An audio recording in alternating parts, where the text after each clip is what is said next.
नमस्कार मित्रों। आज हम चर्चा कर रहे हैं फेमस एक्ट्रेस ममता कुलकर्णी की कुंडली के बारे में। महाकुंभ में आपने देखा ममता कुलकर्णी जी को महामंडलेश्वर की उपाधि मिली है और उनकी कुंडली में ऐसे क्या योग हैं जिसके कारण वो आज फिर फेमस हैं, आज फिर वो चर्चा में है। लेकिन आध्यात्मिक उनकी जो ऊंचाइयां हुई हैं उसके कारण ये योग बना है। तो सबसे पहले हम बात करेंगे ममता कुलकर्णी जी की राशि जो है कर्क है और लगन भी उनका कर्क है और पुष्य नक्षत्र में जन्म है। पुष्य नक्षत्र बहुत ही अच्छा नक्षत्र माना जाता है। इस नक्षत्र में पैदा होने वाले जातक अध्यात्म की ऊंचाइयों को छूने में सक्षम होते हैं और कुंडली में सूर्य उच्च का है और दशम भाव में है।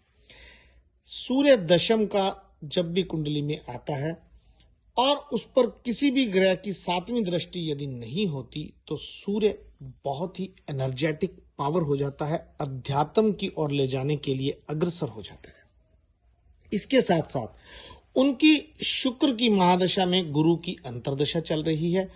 शुक्र जो कि सव राशि में है और इसके बाद गुरु जो कि 6th हाउस में पड़ा हुआ है, लेकिन वो विपरीत राजयोग बना रहा है क्योंकि वो अपनी स्व राशि में है। इसलिए ये जो सर्कमस्टेंसेस बनते हैं ये एक स्टार को भी संन्यास की तरफ किस प्रकार से ले जाते हैं, किस प्रकार से फेमस कर सकते हैं, इस पर ही आज चर्चा होगी। देखिए, चंद्र और केतु लगन में है और राहु सप्तम भाव में है। राहु जिसका सप्तम भाव में होता है उसका गृहस्थ जीवन अच्छा नहीं होता। इस बात को आप हमेशा नोट करें कि कहीं ना कहीं उसको शादी से संबंधित परेशानियां, शादी के बाद परेशानियां आनी शुरू होती है। उनका गृहस्थ जीवन ज्यादा अच्छा नहीं होता और उन्हें हमेशा उन पति पत्नी को अलग रहने की चाह उत्पन्न करने वाला ये ग्रह होता है। इसके साथ साथ चंद्रमा और केतु एक साथ हैं। जब भी चंद्र और केतु एक साथ आते हैं कुंडली में तो ये योग जो होते हैं वैसे तो पैरा नॉर्मल एक्टिविटीज बढ़ा देते हैं। परिवार में इनको सम्मान नहीं मिलता, परिवार से ये दूर जाना चाहते हैं। ऐसे लोगों को पेट से संबंधित तकलीफ, सर्वाइकल होता है या कई प्रकार की अकेलापन रहने की उनको रहता है कि हमेशा अकेला रहा जाए, दुनिया से विरक्त रहा जाए। और चंद्र और केतु कुंडली में यदि क्लोज कंजप्शन में हो, जैसे कि 7 डिग्री पे और चंद्र 5 डिग्री पे है, तो ऐसे में चंद्र केतु का योग थोड़ा परेशान भी करता है, परंतु ऐसे लोगों को आत्म साक्षात्कार भी होता है, यानी कि ईश्वर के दर्शन होने की संभावना भी होती है। मित्रों, ये मैं कुंडली का विश्लेषण जो कर रहा हूं, ये जो मैं आपको बता रहा हूं, ये मैंने रिसर्च करके, पढ़ करके किताबों में से फिर ही आपको बता रहा हूं, अपनी तरफ से कुछ भी नहीं जोड़ रहा।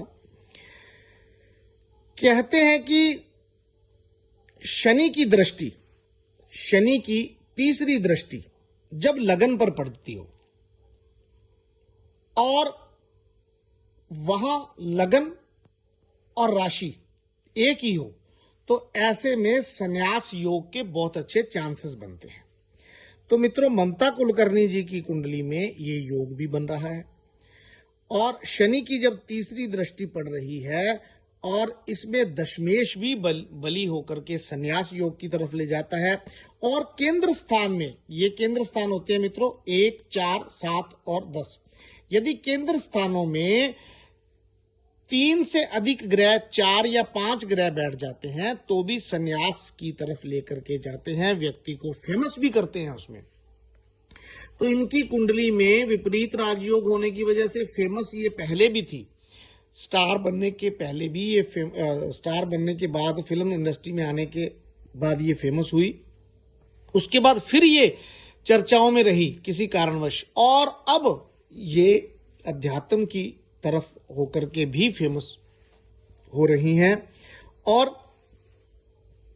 केतु एक प्यास है। अगर केतु लगन में होगा या केतु 12वें घर में होगा तो मोक्ष प्राप्ति होती है, और लगन में होगा तो पूर्व जन्मों का लेखा जोखा वो बताता है। पूर्व जन्मों में इनका कहीं ना कहीं अध्यात्म से कोई बहुत गहरा लगाव होगा, जिसके कारण इनको इस जन्म में अध्यात्म की ऊंचाइयों तक पहुंचने का मौका मिला हुआ है। ये कितने समय तक इसमें रहती हैं, ये डिपेंड करता है इनकी कुंडली में जो योग बन रहे हैं, वो योग हम अपने आत्म बल से कितने समय तक रख पाते हैं और उस पर कितना खरा उतर पाते हैं, कितना ध्यान कर सकते हैं। परंतु ऐसे लोगों में पैरानॉर्मल एक्टिविटीज जरूर होती हैं और ईश्वर का साक्षात करने की क्षमता भी होती है।